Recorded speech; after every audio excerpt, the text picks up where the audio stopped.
அதிமுகவின் திரு வைகை செல்வன் அவர்கள் இணைப்பில் இருக்கிறீங்க. ஐயா வணக்கம். வணக்கம். இப்படி ஒரு முக்கிய முடிவை உங்கள் கட்சியின் அனைத்து சட்டமன்ற உறுப்பினர்களும் சேர்ந்து எடுத்திருக்கிறீர்கள். முதலமைச்சர் பன்னீர்செல்வம் அவரே முன்மொழிந்திருக்கிறார். இந்த முடிவை நீங்கள் கட்சியினர் அனைவரும் ஏகோபித்த முறையில் ஏற்றுக்கொண்டிருக்கிறீர்களா? நிச்சயமாக அனைத்து இந்திய அண்ணா திராவிட முன்னேற்ற கழகத்துடைய ஒட்டுமொத்தமாக இருக்கிற கழகத்தினுடைய நிர்வாகிகள் முதற்கொண்டு சட்டமன்ற உறுப்பினர்கள் அனைவரும் ஒன்றாக தேர்ந்தெடுக்கப்பட்டிருக்கக்கூடிய ஒரு மகத்தான ஒரு ஆளுமை மிக்க தலைவராகத்தான் இன்றைய தினம் தேர்ந்தெடுக்கப்பட்டிருக்கிறார்கள்.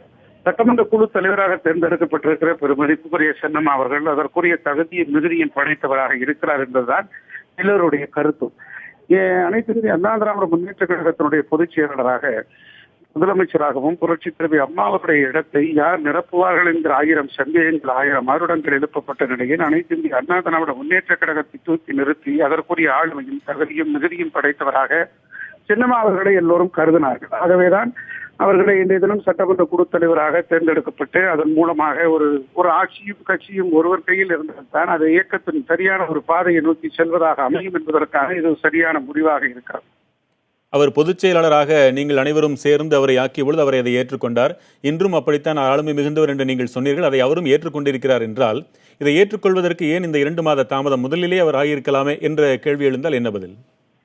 இல்லை, உங்களுடைய கேள்விக்கு என்ன பதில் என்று கேட்டால், அவர் பொதுச் செயலாளராக தேர்வு செய்யப்படுவதற்கு முன்பாக கழகத்தினுடைய ஒட்டுமொத்த நிர்வாகிகளும் நீங்கள் பொதுச் செயலாளராக தேர்வு செய்யப்பட வேண்டும் என்று ஒருமித்த கருத்தை முன்வைத்தார்கள்.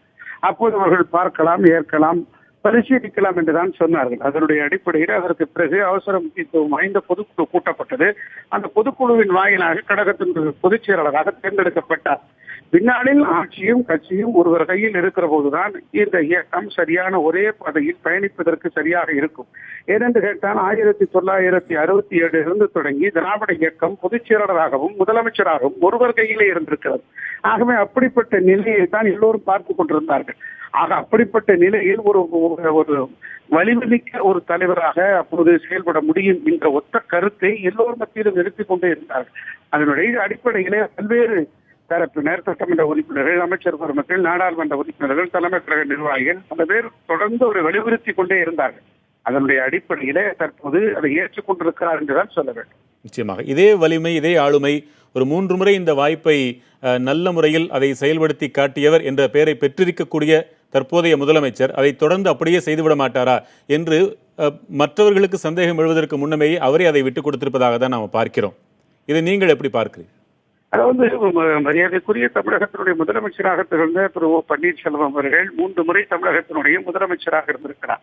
அது புரட்சி தலைவி அம்மா அவர்களுக்கு சோதனை ஏற்பட்டிருக்கிற 2 காலகட்டங்களில் அவர் தன்னுடைய முதலமைச்சர் பதவியை அவருக்கு தந்தார்கள். அதை சரியாக பயன்படுத்தி மீண்டும் தகுதி வாய்ந்த தலைவர் புரட்சி தலைவி அம்மாவுக்கு அந்த பதவி தேடி வந்தது.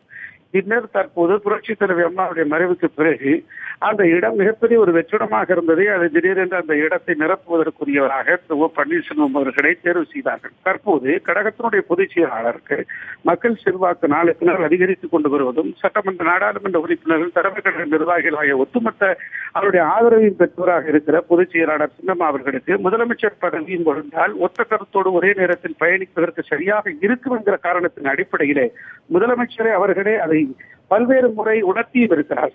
ஆக எந்த காலகட்டத்திலும் நான் தொண்டனாகத்தான் இருந்து பணியாற்றுவேன், என் தொண்டனாக இருந்தாலும் தலைவராக இருந்தாலும் ஒரே கருத்தோடு ஒரே இயக்கத்தோடு குழப்பத்தை ஏற்படுத்தாமல் இந்த இயக்கம் ஒருமித்த பயணம் ஏற்படுவதற்காக தன்னால் எந்த துன்பமும் துயரமும் வராது என்பதை வெளிப்படுத்தி இருக்கிறார் திரு பன்னீர்செல்வம் அவர்கள்.